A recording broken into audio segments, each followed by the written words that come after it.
ये चूना बहुत अच्छी दवा है हमारे घर के उन सब बच्चों के लिए जिनकी लंबाई नहीं बढ़ रही है। अगर ऐसे बच्चे आपके घर में हैं जिनके बारे में आपको लगता है कि लंबाई नहीं बढ़ रही है, इनको नियमित चूना खिला दीजिए, गेहूं के दाने के बराबर, साल भर खिला दीजिए, लंबाई बहुत बढ़ेगी। जो घर में ऐसे बच्चे हैं जिनकी बुद्धि कम है, मतिमंद बच्चे जिनको हम कहते हैं, मेंटली रिटार्डेड, उन सब बच्चों की सबसे अच्छी दवा ये चूना है। 2-3 साल लगातार खिलाइए, गेहूं के दाने के बराबर, दही में नहीं तो पानी में, नहीं तो दाल में। हमारे घर में माताएं हैं जिनकी उम्र 50 वर्ष हो गई है, और जिन माताओं की उम्र 50 वर्ष हो जाती है उनका मासिक धर्म बंद होता है, मासिक चक्र बंद होता है। फिर वो माताओं को जितनी तकलीफें होती हैं मासिक चक्र बंद होने से, उनकी सबसे अच्छी दवा ये चूना ही है। आप उनको कहिए रोज चूना खाएं, गेहूं के दाने के बराबर। हमारी यहाँ बहुत सारी बहनें बैठी हैं, इस बात को ध्यान से सुने। घर में हमारी सभी बहनें और माताएं जो मासिक धर्म की समस्या से परेशान हैं, उनका मासिक धर्म समय से नहीं आता है तो बहुत खून आता है, या उसमें कई बार समय बहुत लगता है, इन सब मासिक धर्म की बीमारियों में दर्द बहुत होता है। आप चूना खाइए, गेहूं के दाने के बराबर, दही में, नहीं तो दाल में, नहीं तो गर्म पानी में। ये जो चूना है ना, ये बहुत अद्भुत दवा है उन सभी मरीजों के लिए जिनको पीलिया होता रहता है, अक्सर जॉन्डिस।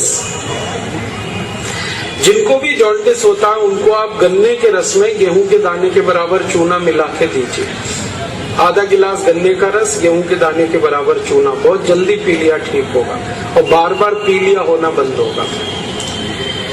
ये जो चूना है ना, ये नपुंसकता की बहुत अच्छी दवा है। अगर कोई पुरुष ऐसा है जिसके वीर्य में शुक्राणुओं की संख्या एकदम नील है या बिल्कुल कम है, उनको आप चूना खिलाइए। 2-3 साल चूना दीजिए उनको गन्ने के रस में, वीर्य में शुक्राणुओं की संख्या बढ़ेगी। ऐसी कई माताएं जिनके शरीर में अंडे नहीं बनते, ओव्यूलेशन का उनका गड़बड़ी है, उनको आप चूना खिलाइए, बहुत जल्दी उनकी बीमारी ठीक हो। ये जो चूना है ना, आपके रीढ़ की हड्डी में कहीं कोई तकलीफ आ जाए, जैसे कई बार रीढ़ की हड्डी का जो लंबर रीजन है इसमें गैप आ जाता है, L1, L2, L3, L4 के बीच में गैप आ जाता है, इसको ठीक करने की ताकत चूने में ही है। चूना खाइए।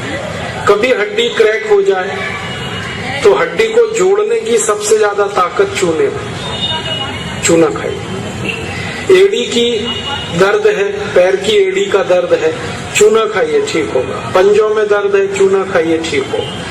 आपके दांत में अक्सर ठंडा गर्म पानी लगता है तो आप चूना खा लीजिए, बिल्कुल ठीक हो जाए।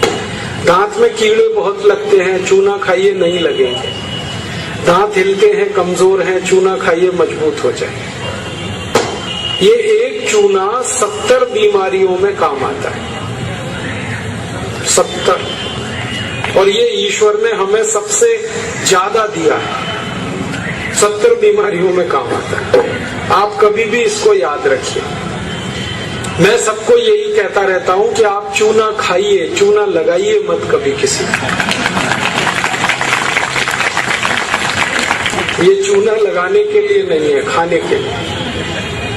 और ये चूना हम खाएं तो 2 ही बातें याद रखनी है। पत्थर वाला खाना है, पत्थर वाला चूना एक आता है, एक सीप वाला भी आता है, तो सीप वाला नहीं खाना, पत्थर वाला। और यही चूना है पत्थर वाला जो पान की दुकान में मिलता है, इसे याद रखिए। बस एक ही व्यक्ति चूना ना खाए, एक सावधानी है इसमें। जिनको पथरी की बीमारी है, जिनको गॉल ब्लैडर स्टोन है, वो चूना ना खाएं। जिनको किडनी स्टोन है वो चूना ना खाएं। जिनको मूत्रपिंड में पत्थर है वो चूना ना खाएं।